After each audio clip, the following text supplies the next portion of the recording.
Chairman PTI के खिलाफ cipher case की समाअत। चेयरमैन पीटीआई इमरान खान के खिलाफ अटक जेल में साइफर केस की समाअत हुई। ऑफिशियल सीक्रेट एक्ट के तहत कायम खसूसी अदालत के जज अबुल अज़ना ज़ुल्करनैन ने केस की समाअत की।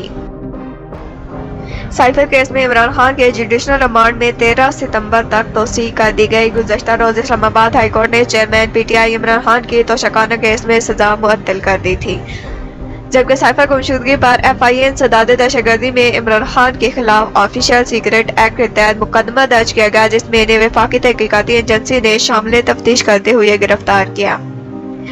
FIA इंसदाद दहशतगर्दी ने साइफर कॉन्टैक्ट ऑडियो लीक और गुमशुदगी मामले पर साबिक सेक्रेटरी दाखिला के जानिब से भिजवाए जाने वाले रेफरेंस पर तफसीली इंक्वायरी के बाद ऑफिशियल सीक्रेट एक्ट के दफा के तहत मुकदमा दर्ज कर रखा है। अब तक के लिए इतना ही। खबरों, तजियों और तबसरों के लिए हमारे चैनल को सब्सक्राइब करें और देखते रहें TNN डिजिटल।